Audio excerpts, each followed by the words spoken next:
다시 뵈니까 반갑습니다. 어느덧 벌써 4번째 시간이 됐습니다.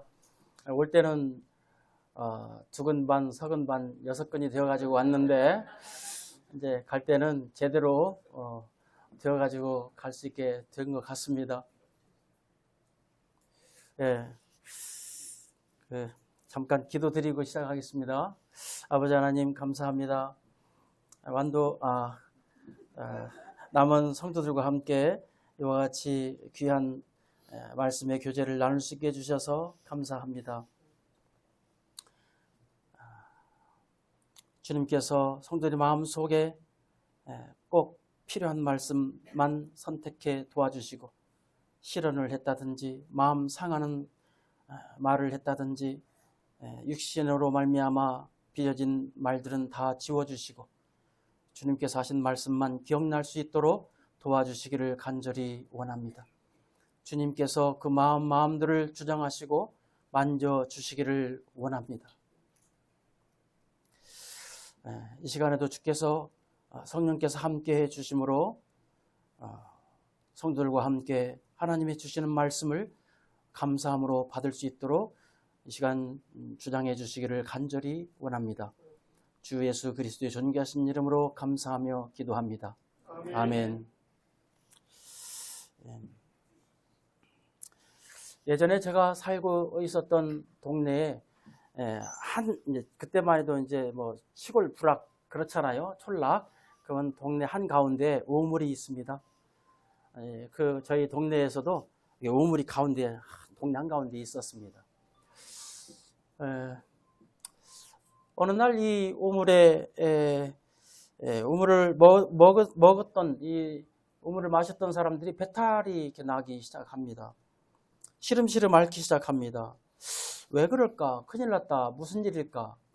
해서 동네 사람들이 모여가지고 우물 주변을 다 깨끗하게 청소하고, 혹시나 모르겠다, 바가지도, 이 두레박도 새 걸로 다시 교체하고 이렇게 했지만 변화가 없어요.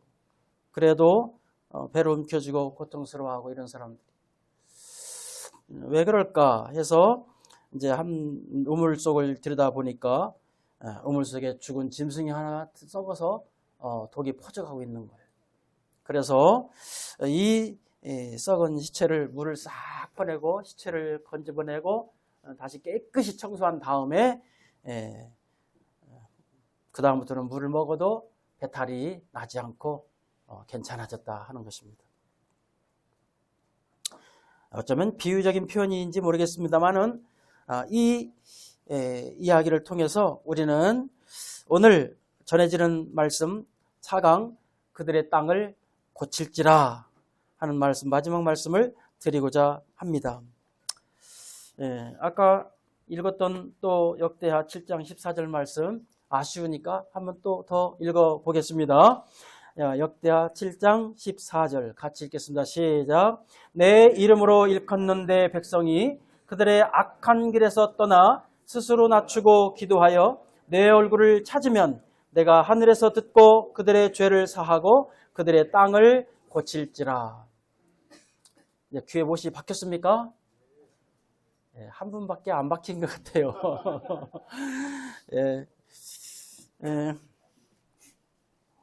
여기 죄를 사하고, 이 사한다고 하는 말의 단어의 단어가 살라흐인데요. 살라흐.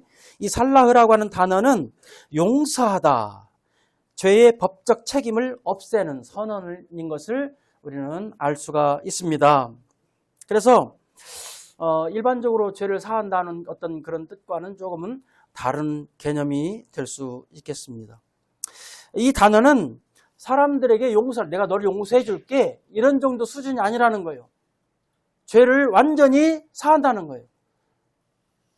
이 단어는 하나님께만 사용될 수 있는 단어입니다. 우리의 죄를 진정으로 용서할 수 있는 사람은 용서할 수 있는 분은 하나님밖에 안 계신다는 거예요. 사람이 나도 뭐가 묻고 저 사람도 뭐가 묻었는데 누가 누구를 용서해요? 사실 그래요. 그렇죠? 우리 모두는 다 어떤 사람이든지 간에 A는 B에게, B는 A에게, A는 C에게, C는 D에게 이렇게 서로 간에 어떤 죄를 지었고 어려움을 끼쳤고 그렇게 된 상태에 있는 사람들입니다. 얽히고 설키고. 그런 우리가 누구를 용서할 수 있겠으며 용서받을 수 있겠습니까? 진정한 죄를 용서할 수 있는 분은 하나님만 가능하다. 그래서 여기 하나님께만 사용되는 동사가 바로 살라흐라고 하는 동사입니다. 죄를 단순히 덮어주는 것이 아니라 그 죄를 용서할 뿐만 아니라 관계가 회복되는 거예요. 하나님과의 관계가 회복되어서 다시금 맺어진다고 하는 관계 회복되는 거. 그래서 어떤 사람이 큰 빚을 졌을 때에 그 친구가 네가 나한테 진 빚을 내가 다 잊었어. 그런다 할지라도 이제는 괜찮아 이런다 할지라도 은행에는 계속 빚이 남아있어요. 그래서 은행 장부상, 은행에 가서 그 모든 것을 싹 갚아버려서 완전히 처리를 해야만, 제로를 쳐야만 완전히 되는 거예요. 그게 진정한 용서인 거예요. 말하자면. 우리 하나님께서는 우리의 모든 죄가를 동이 서에서 먼 것 같이 옮기셨다고 하셨습니다. 우리의 죄를 다시는 기억지 않겠다고 말씀하셨습니다. 테텔라스타이라고 말씀을 하셨습니다. 다 갚았다. 다 치렀다. 더 이상 갚을 게 없다. 이렇게 주님이 말씀을 하신 겁니다. 그래서 이제는 우리가 하나님과 우리가 이와 같이 뗄래야 뗄 수 없는 그런 관계로 회복이 되었다고 하는 것을 말씀하시는 것입니다. 그들의 죄를 사한다. 이 말의 의미는 단순히 벌을 면해주는 것이 아니라 하나님과의 관계를 다시 회복시키시는 주권적인 용서를 뜻하는 단어가 되겠습니다. 그랬을 때에 이제 그들의 땅을 고칠지라가 나오는 겁니다. 그들의 땅을 고칠지라. 땅에 대해서 말하기 전에 그 뒤에 고칠지라가 나오는데 이 고칠지라는 단어가 라파, 우리 잘 아시죠? 여호와 라파. 이 라파라는 단어가 치유하다, 회복시키다 그런 뜻을 가지고 있습니다. 질병을 치료하는 것뿐만 아니라 깨어진 상태를 정상 상태로 회복시키는 것을 말하는 단어가 되겠습니다. 그것은 영적, 사회적, 환경적으로도 회복하는 것을 포함하고 있는 단어가 되겠습니다. 그런가 하면요, 그 땅, 그들의 땅이 나와요. 땅. 이 땅은 어떤 땅일까요?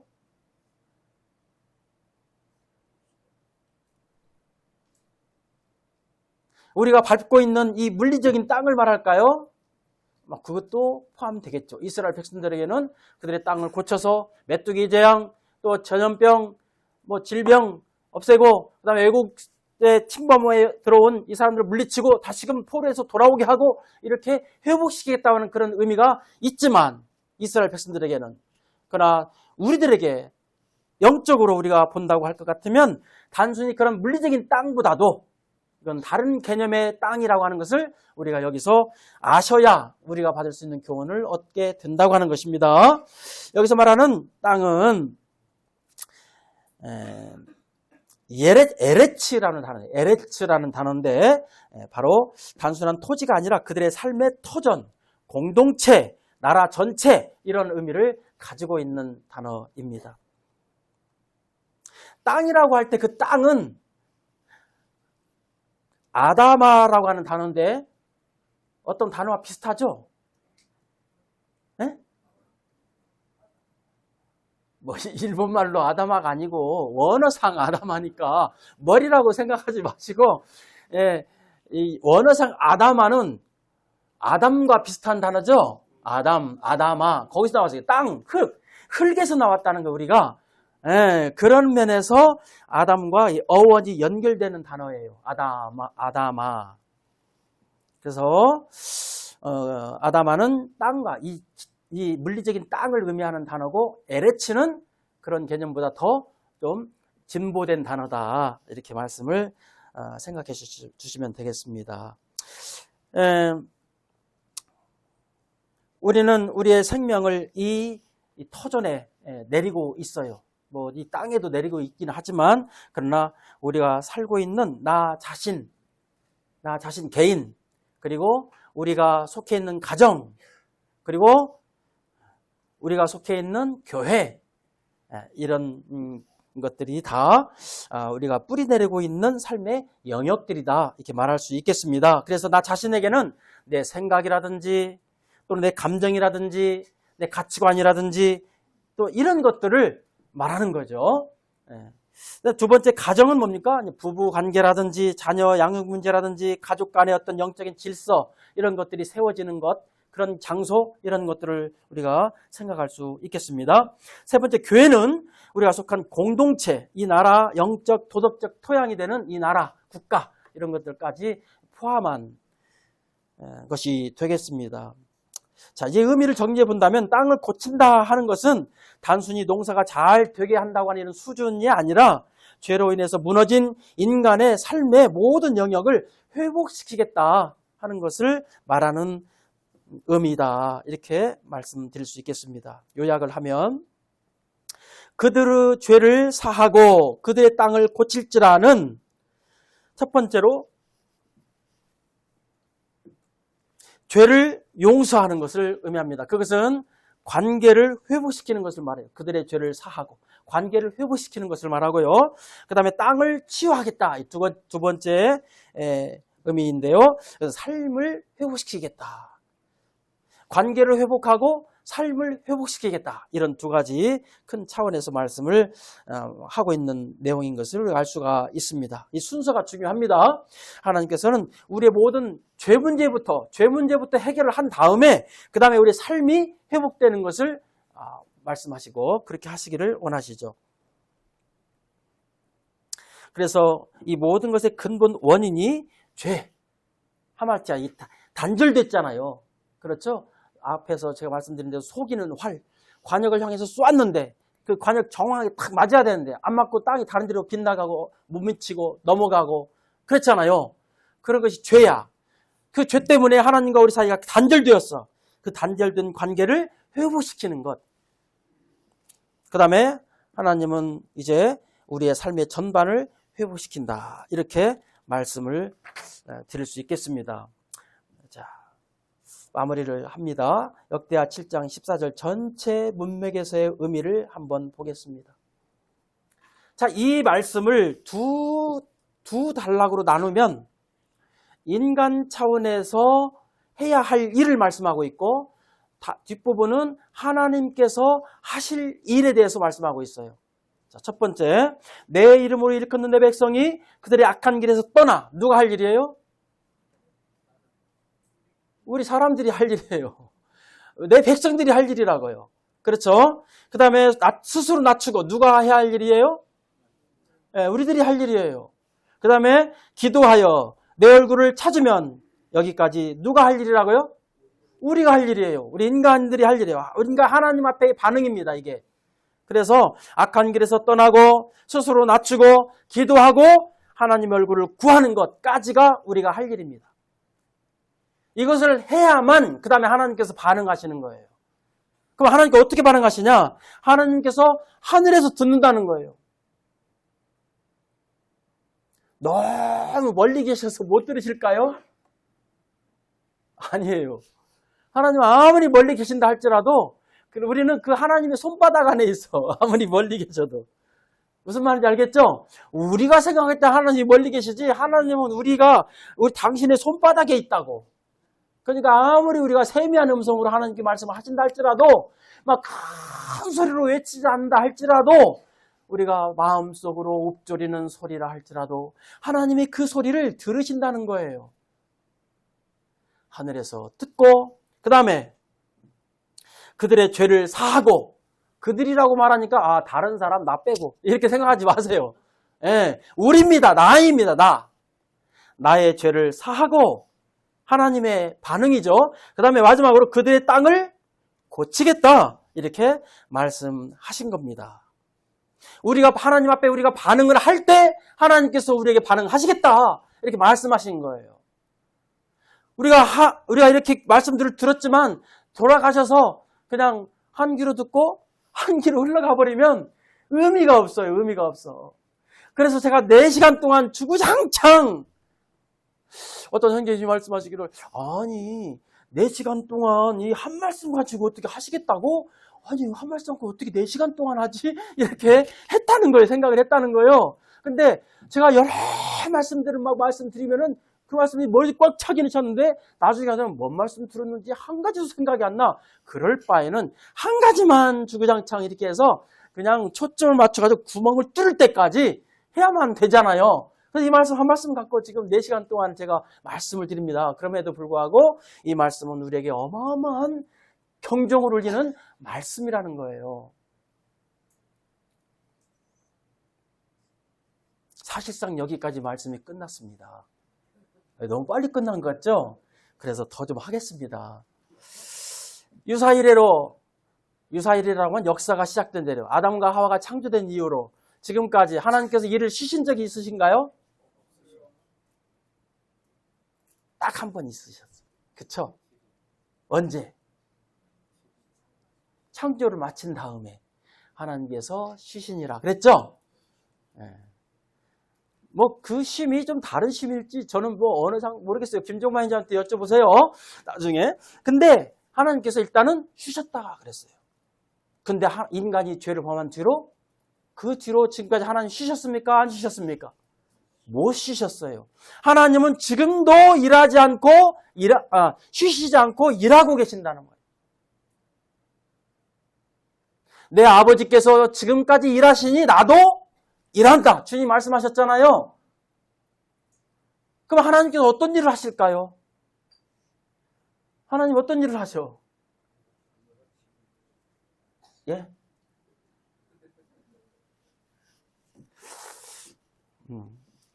관계 회복을 위한 일을 하시죠. 그리고 그 관계 회복이 되어지면 어떻게 해요? 자, 처음부터 말씀을 드리겠습니다. 하나님께서 자기 백성들을 부르십니다. 아브라함을 부르신 것처럼 이스라엘 백성들을 부르신 것처럼 그들을 통해서 하나님께서 일하시기를 원하셔서 동역자들을 부르셨습니다.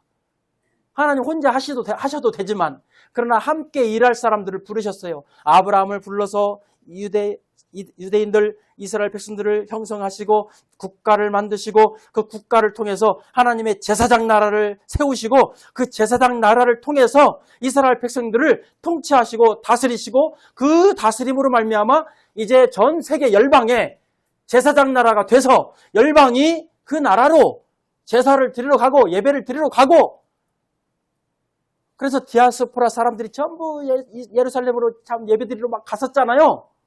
그런데 온 세계 열방이 그와 같이 이스라엘 백성들을 통해서 그러한 회복을 얻고 구원을 받는 구속을 얻게 되는 이와 같은 것이 하나님의 이 우주적인 뜻이었습니다. 사실.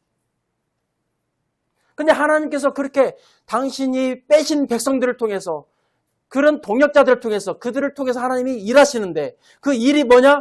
온 세계 사람들의 영적인 각성을 통해서 전 세상을 구속하시는 것이 하나님의 원대한 뜻이었는데 이 인간이 하나님의 뜻을 저버리고 타락합니다. 더 이상 하나님이 그 일을 스스로 이 인간들을 통해서 하실 수 없는 상태로 전락돼 버린 거예요. 그래서는 안 되지. 나도 혼자 할 수는 있겠지만 그것은 내 방법이 아니야. 너희들 통해서 일할 거야.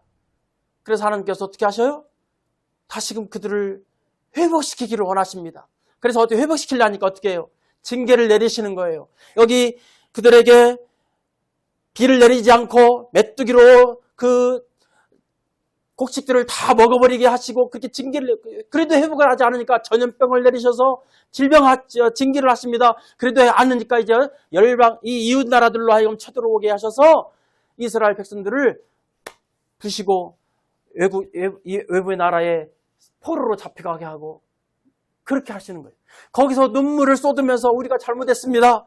우리가 용서해 주십시오. 우리가 잘못했다고 할 때 이스라엘 백성들을 하나님께서 뭐 그 잘못했다고 해서 그런 것도 사실은 아닌데 어떤 면에서 보면 헤세드 하나님께서 약속을 하셨기 때문에 그들을 70년 만에 돌아오게 하겠다 약속하셨기 때문에 그 약속에 따라서 70년 만에 다시금 고토로 돌아오게 하셨단 말입니다. 그렇게 해서 그들을 통해서 다시금 하나님께서 일하시기를 원하셨는데, 그럼 돌아왔으면 정신 차리고 해야지. 안 한 거예요. 그러니까 또 징계를 하시는 거예요. 그래서 예루살렘이 또 회파되잖아요. 또 2000년 동안 나라 없이 갔잖아요. 하나님께서 이렇게 하심이 하나님의 또 다른 계획, 애초부터 있었던 그 원대한 더 큰 계획이 있으셨죠. 교회라는 것을 통해서 하시기를 원하셨으니까. 유대인들이 넘어짐이 자기 뜻이 아니요. 하나님 그렇게 하신 거예요. 그러나 유대인들의 입장에서는 그렇게 자기가 하나님의 말씀을 붙잡지 않고 자기에게 왕으로 오신 예수 그리스도를 죽였기 때문에 왕이 사라졌어요. 나라가 되려면 누가 있어야 돼요? 3대 조건? 왕, 땅, 영토, 주권. 있어야, 세 가지가 있어야 나라가 형성이 되잖아요. 근데 왕을 잃어버렸어요. 주권을 뺏겨버렸어요. 토지도 뺏겼어요. 나라가 없어져 버린 거예요. 그래서 주기도문에 하늘에 계신 우리 아버지 이름이 거룩히 여김을 받으시오며 나라가 임하시오며 그 말인 거예요. 하나님의 나라가 이 땅에 임하기를 원하는 거예요. 그래서 하나님이 통치하시는 신정정치, 온전한 통치가 이루어져야 되는 거예요. 그 누구도 볼 수 없는, 알 수 없는 그와 같은 놀라운 통치를 통해서 온 백성들이 수고도 하지 않고 일하지 않아도 얼마든지 먹고 살 수 있는 것을 뭐 AI가 일해가지고 사람들은 먹고 놀기만 하는 그런 세상이 아니라 하나님이 통치하셔서 모든 재앙들이 사라지고 나라가 새롭게 되어져서 온 세상이 새롭게 되어져서 새로운 천년왕국이 이루어지는 것이 하나님의 뜻인데 그것이 이스라엘이 불순종함으로 말미암아 미뤄졌다는 거예요. 근데 공백이 생기잖아요. 그것이 은혜의 시대인 거예요. 순종했다면 은혜 시대는 없어졌겠죠. 그럼 어떻게 됐을까? 교회는 없어지고 교회가 안 되네? 깊이 들어가면 조금 복잡해지니까. 어쨌든 하나님께서 이스라엘 백성들을 통해서 전 세계 제사장 나라로 삼아서 이렇게 하려고 하셨던 것이 뜻이지만 이스라엘 백성들이 넘어졌다. 그것도 하나님의 뜻이었었다는 거예요. 그렇게 되기를 하나님이 원하셨다는 거예요. 왜? 유대인이나 이방인이나 예수 그리스도로 말미암아 구원받는 사람들을 택하셔서 한 세 사람을 지으시고 그 한 세 사람, 한 나라, 교회, 이 교회를 통해서 하나님의 이 비밀을 드러내시고 또 예수 그리스도로 말미암아 통치하게 하시고 그래서 이 거룩한 나라를 세우셔서 이제 하나님의 이루시는 나라, 그 나라를 하시겠다는 거예요. 그게 바로 천년왕국인 거예요. 이 땅에서는.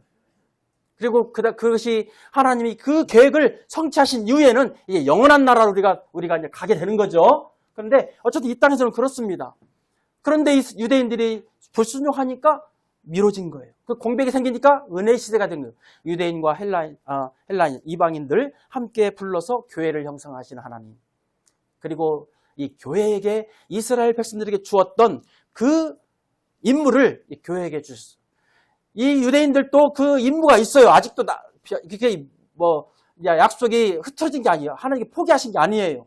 유대인들이 회개할 겁니다. 돌이킬 겁니다. 그래서 그들이 결국은 예수 그리스도를 왕으로 모셔드릴 거예요. 영접할 거예요. 그리고 회개 운동이 일어날 거예요. 나라가 다시 건설될 거예요. 그렇게 해서 이 땅에서 천년왕국이 유대인들에게 하신 약속을 지키시는 하나님이.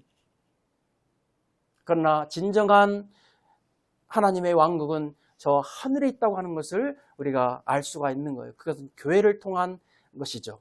그래서 우리는 이 땅에서 평화를 우리가 막 외치고 그렇게 하는 교회의 임무가 그것이 아니라 우리가 한 사람 한 사람 구원받아서 하늘나라의 백성들, 하늘나라의 시민권을 우리가 획득하게 하는 것입니다. 이게 우리의 임무인 거예요.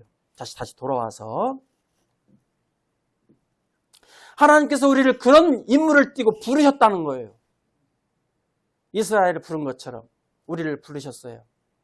그랬으면 이제 부르심을 따라서 목적이 있으냐 부르셨으니까 우리가 그 하나님의 뜻을 따라서 섬겨가야 하잖아요.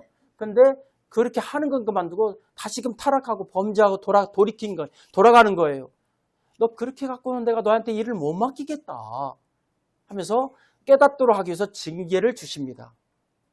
그러니까 징계를 깨달은 사람은 아이고 하나님 잘못했습니다 하고 아까 여기 말씀하신 대로 돌이켜서 죄를 사하고 용서를 구하고 그분 앞에 얼굴을 구하고 나아가서 하나님의 통치 임재해달라고 그렇게 간절하게 기도하니까 하나님께서 그래 내가 너를 용서하겠다 해서 다시금 용서해 주세요. 근데 만약에 그렇지 않으면 어떻게 된대요? 이제 징계가 있어지게 되는 거예요. 그렇다고 지옥 가냐? 교회는 지옥 가는 건 아니지만 징계로 말미암아 우리는 어렵게 될 수밖에 없다는 거죠. 그러니까 하나님의 뜻이 그 사람을 통해서 그 성도들을 통해서 이루어질 수는 없게 된다 하는 것입니다. 그러나 우리가 돌이키고 하나님 앞에 다시금 돌이켜 나오면 하나님께 우리 죄를 용서하시고 다시금 회복을 허락하시겠다는 거예요. 그러면 회복이 되지면 어떻게 합니까? 하나님께서 다시금 하나님과의 맺어진 다시 회복된 관계를 통해서 하나님 나를 통해서 다시금 그 맡기시려고 했던 그 일을 하시게 하겠다는 거예요. 아까 우리 사회보는 형제님이 은사가 권위의 은사라고 했잖아요. 권면하고 위로하는 은사라고 이렇게 말씀하셨는데 저도 좀 권면해 주세요. 근데 그런 은사를 우리 모두가 다 가지고 있잖아요. 각각 지금은 내가 무슨 은사인지 잘 모를지 몰라도 각각 개인에게 그런 은사들이 주어졌잖아요. 이 은사들이 주어진 이유가 뭐야? 자기를 섬기라고? 아니고 다른 사람들을 섬기라고 주신 은사들이다 그 말이에요. 그것이 하나님의 일을 하시도록 하기 위해서 우리에게 주신 것이다. 얼마나 값진 것인지 몰라요. 다른 사람들을 섬기라고 주신 그러한 기능들이란 말이죠.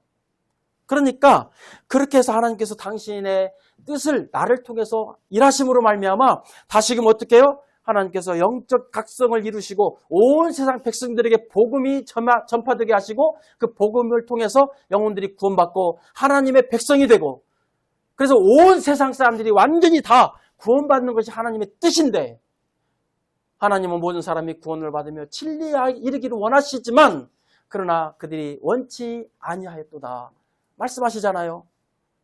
그래서 우리는 할 일이 그들의 복음을 전하는 일이 우리의 할 일이다. 모든 은사를 따라서 섬기는 것이 직접적으로 내가 나가서 하나님의 말씀을 선포하지는 않을지라도 내가 은사를 따라서 작은 일 이렇게 이런 일들을 섬기는 이와 같은 일들을 행할 때 이 모든 것들이 하나님의 일, 하나님의 이 역사에 내가 한 가운데에 중심에 내가 있다고 하는 거예요. 그 하나님과 동역하는 그 무리 가운데 내가 함께 속해 있다고 하는 거예요. 이것이 하나님의 기업입니다. 에베소에서 나오고 있는 그 기업이라는 말이 이와 같은 것을 의미하는 거예요. 기업, 하나님의 기업, 썩지 아니하고 더럽지 아니하고 쇠하지 아니하는 이 기업을 하나님 우리에게 주신 거예요. 이건 망할 수 없는 기업인 거예요. 하나님이 끝까지 결말을 만들어 놓으셨어요. 이미 프로그램이 다 돼 있어요. 우리가 거기에 동참하느냐 마느냐 이건 겁니다. 동참하는 사람은 나중에 가서 상급을 받을 것이고 동참하지 않는 사람은 상급을 못 받을 것이고 상대적으로 부끄러움을 당할 것이고 그런 말씀인 거죠. 이것이 로마서 9장, 10장, 11장에 나와 있는 말씀입니다. 지금은 하나님을 믿는 사람들이 이렇게 참 연약한 가운데 어떤 면에서 이렇게 하고 있지만 그러나 온 세상이 하나님을 믿는 날이 오게 될 것입니다. 그리고 하나님 우리를 통해서 역사하시고 일하심으로 그런 날을 속히 오게 하실 것입니다.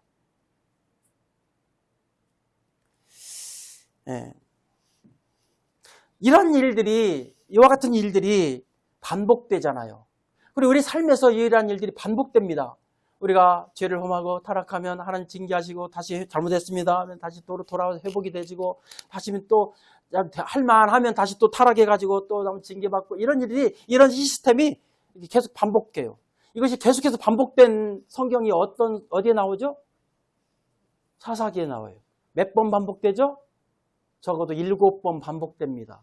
사사기에는 그런 시스템을 계속해서 말씀하고 있어요.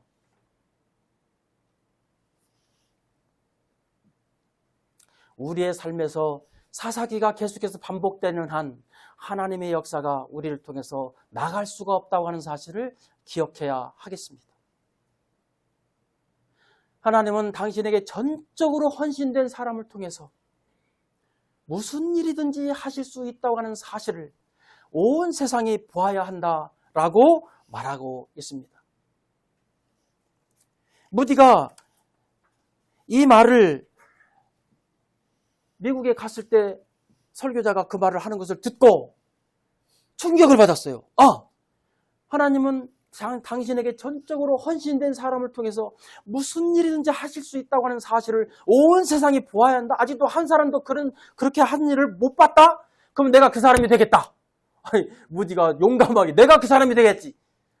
하나님은 능력 있는 사람, 가장 돈이 많은 부자들, 이런 사람들을 선택하지 아니하고 전적으로 헌신된 사람을 통해서 일하시겠다고 말씀하셨으니 나는 그렇게 하겠다 해가지고 무디가 자기를 드리기로 작정을 하잖아요. 그래서 위대한 설교자가 나오지 않습니까?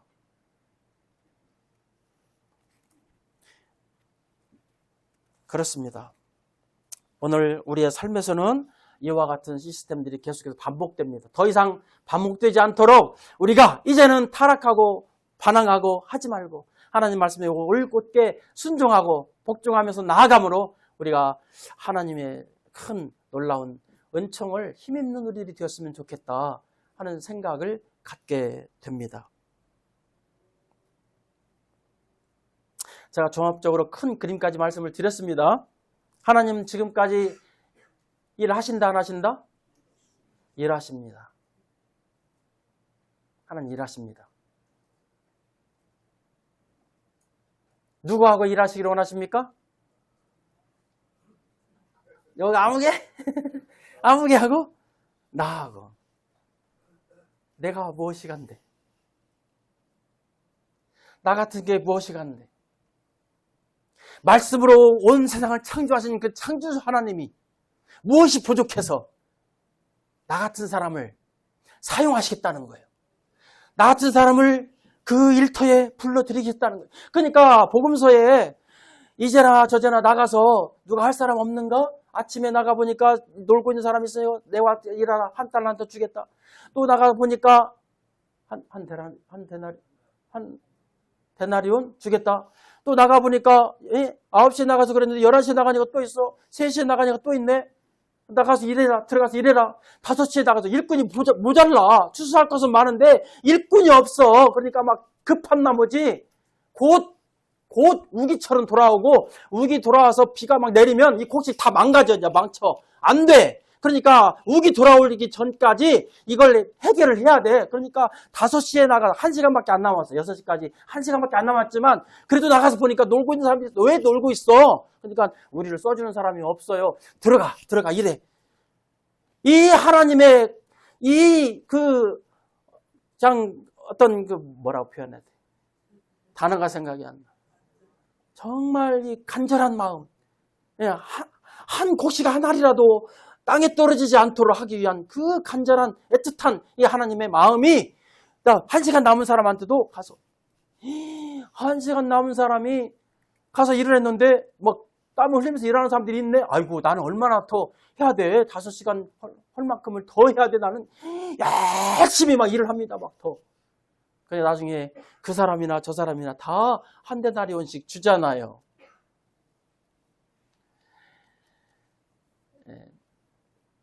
우리는 다른 사람 나는 더 많이 일했는데 다른 사람 많이 주고 나는 왜 한 달란트 똑같이 이게 주고 뭐 이런 말씀 하실 게 아니라 우리는 내가 이 일터에 불림을 받은 사람이 애초부터 아니었는데 그런 자격이 없었는데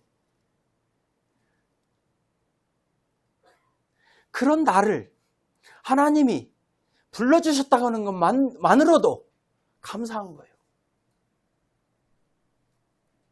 하나님의 이 위대한 일을 우리가 맡고 있다고 나를 그 일에 이렇게 할 수 있도록 나를 거기에 불러주셨다고 하는 것만 가지고도 우리는 어마어마한 복을 얻은 사람들이라 그 말입니다. 불평하지 말고 시키는 일이 화장실 청소를 할지라도 기쁨으로 즐거움으로 하는 거예요. 최고로 다른 사람이 하기 싫어하는 일을 한다 할지라도 이거를 기쁨으로 할 수 있는 거예요. 그걸 알면 이게 하나님의 일이라는 거예요. 단순히 화장실 청소가 아니라는 거예요. 하나님의 일이에요. 하나님의 일. 섬기는 것 하나님의 일이에요. 노성도님들 옆에 앉아서 성경 찬송 찾아드리는 거 이거 간단한 이거 쉬운 일 같지만 그거 하나님의 일인 거예요.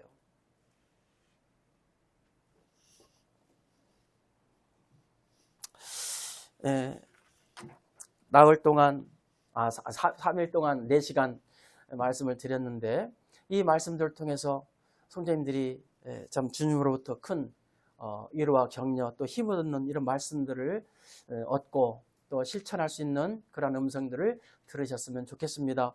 아무쪼록 제가 드린 말씀 가운데에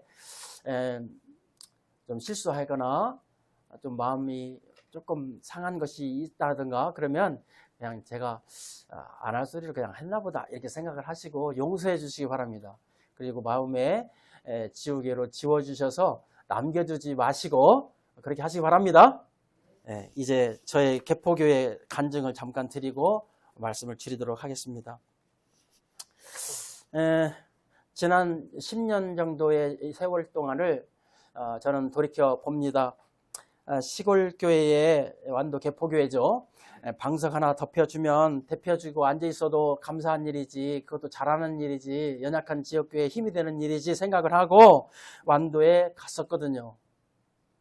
물론 다른 음성도 주시고 하셨지만 시간 관계상 다 말씀 못 드리고 그렇게 해서 갔어요. 그래서 2년 반 즈음에 이제 일꾼이 이제 공석이 되는 상황이 빚어졌어요. 지금은 그 일꾼이 돌아와서 회복하고 제가 왠지 회복 말씀드리잖아요. 얼마나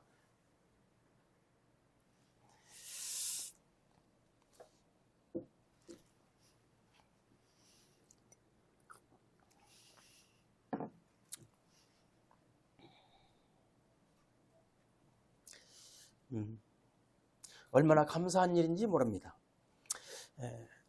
근데 이제 그때 일꾼은 비어 있는 상태고 당시는 이제 변두리에 예배당이 이렇게 있어가지고 그 10분이면 가는 거리인데도 불구하고 변두리에 있다고 구도자들이 안 와요. 참 사람들 그래요. 마음이 작은 데 있으면 마음이 더 작아져요.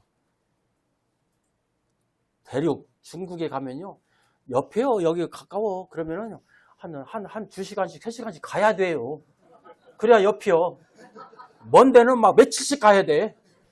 근데 완도는 10분 가면 되는데 멀대? 안 와. 그래서 부득불 예배당을 팔고 의회로 나가기로 했어요. 팔았어. 근데 그 돈 가지고 그 완도지 작은 소도시지만 그래도 의회는 또 비싸요 돈이. 그러니까 못 사. 그런 상황에 있었습니다. 그래서 전세로도 갈 수 없는 그런 상황이고 그래서 이제 성도님 댁에서 이제 임시로 예배를 드리고 이렇게 모이고 했어요. 피아노 학원을 운영하던 성도님이 계셨어가지고 조금 그래도 넓은 다른 집보다는 좀 거실이 넓은 데서 있어가지고 거기서 이제 지냈었죠. 그렇게 했는데 당시 저는 이제 직장 생활을 하고 있었습니다.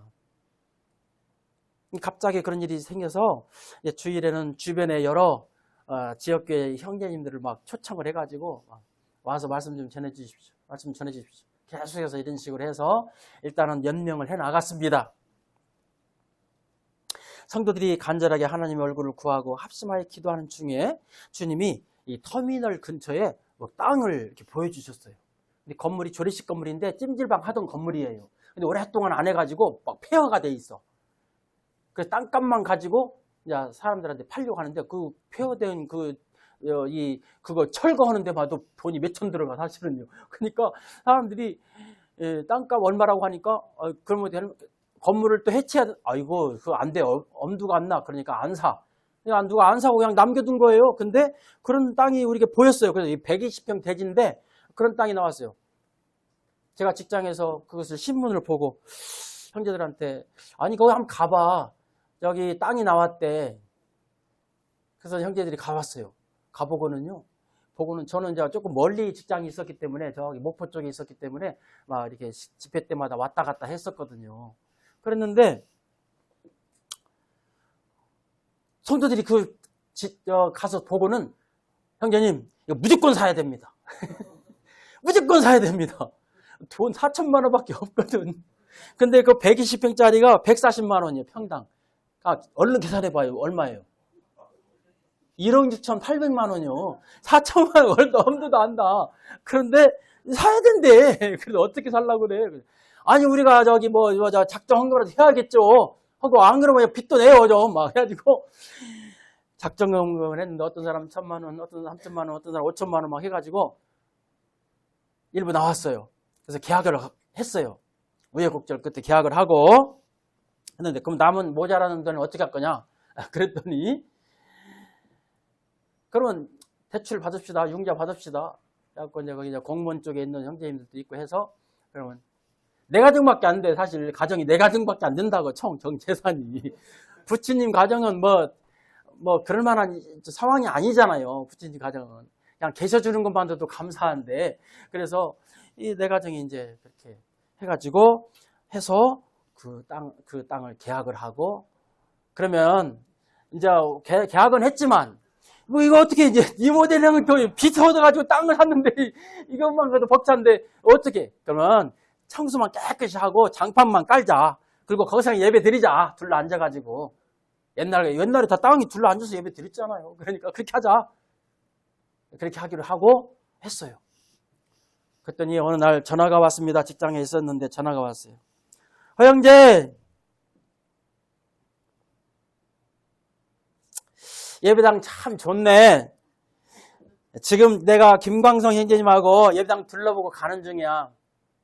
근데 거기 칸막이를 요만큼 이렇게 옮기고 어떻게 하고 저렇게 하고 저기다가 어떻게 화장실을 내고 이런 식으로 하면 될 것 같아. 말씀해 주시는데, 예, 알겠습니다. 그렇게 말은 했지만은 뭐 그 말이 무슨 소용이 있겠어요. 우리가 지금 돈 일전 안 풀어놓고 빚만 남아있는 상황에서. 그런데 그랬더니 형제님이 가만히 가시면서 생각해 보니까 내가 지금 헛소리를 했네. 이런 생각이 들었던 모양이라. 아니, 완도 형편이 뻔한데 그것도 빚을 얻어가지고 저렇게 했다고 하는데 뭔 힘으로 하겠어. 그렇잖아요. 그러니까 아이고, 내가 이 짐을 더 얹어줬네. 이런 생각이 들으신 것 같아. 주님이 그런 마음을 형제님께, 그 아름다운 마음을 주신 거야. 그래서 다시금 전화가 왔더라고요. 근데 나중에 알고 보니까 다시금 전화 올 때는 여기저기에다가 전화해가지고 장판하는 집, 뭐 페인트 칠하는 집, 지붕 공사하는 집, 뭐 안에 그 뭐 하는 집들 다 막 해가지고서 일이 다 섭외해놨어. 해놓고는 형제, 아무리 봐도 내가 완도 개포교회 형제들은 누가 할 사람이 없을 것 같은데 어떻게 내가 총대를 맬게. 괜찮아? 아니, 형제님이 그렇게 해주시면 진짜 감지덕지죠. 그랬어요. 그랬더니, 그러면 내가 총대를 맬 테니까 전국에 기도요청 공문만 한번 보내줘. 그래가지고 기도요청 공문을 보냈습니다. 그렇게 해가지고서 리모델링이 시작이 됐어. 그랬더니, 이제 예영 선생님 그때 이제 우스리스크에 갔다가 이제 오셔야만 시작을 할 수 있기 때문에 한 달 이상 또 딜레이가 됐어요. 그랬더니 이제 공문은 보냈겠다. 한 달 동안 이제 통장에 조금씩 뭐가 이제 들어오는 거예요. 쌓이기 시작하는 거예요. 그래가지고 이제 오시니까 그 돈을 가지고서 이제 재료들을 사고 막 이렇게 해가지고서 하고, 이렇게 하고. 그랬더니 그 사실을 듣고 그때 당시 광주 지역에 있는 성도들이 막 서로 협력을 해가지고, 아유, 제가 저기 뭘 도울게요. 무엇을 할게요. 막 그 광주 지역에는요, 그 건축 일 하시는 성도님들이 참 많아요. 그래가지고 막 제가 이것을 해드리겠습니다. 저거 해드리는데 어떤 교회는요, 아무리 봐도요, 이거는요 개인적으로 이렇게 누가 와서 해가지고는 답이 안 나와요. 저희가 교회적으로 도울게요. 이러시는 거 해가지고 한 10분도 오고 8분도 오고 막 15분도 오고 막 와가지고 오셔가지고는 막 일을 하시고는 수요일 날이면 또 가. 여기서 예배 드리면 좋지. 집회하고. 근데 배우기를 그렇게 배우셨어. 일꾼한테 그렇게 배웠어. 모임 집회 빠지면 안 된다. 막 이래가지고 수요일 날이면 가네. 자꾸 다음날 아침에 또 새벽같이 와. 그래가지고 토요일 날이면 또 가. 그러기를 반복하면서 그 리모델링이 된 거예요. 그래가지고 한 달 반, 2달 정도 이렇게 돼가지고 완공이 됐습니다. 이쯤에서는 박수 한번 줘야지.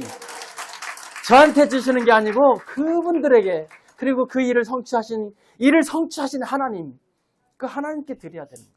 그래가지고 이제 그렇게 됐는데 그 일이 다 매듭지어지고 이제 일이 마무리되니까 통장에 돈이 딱 끊겨. 예. 그래서 지금은 이영수 형제님이 소천하셨잖아요.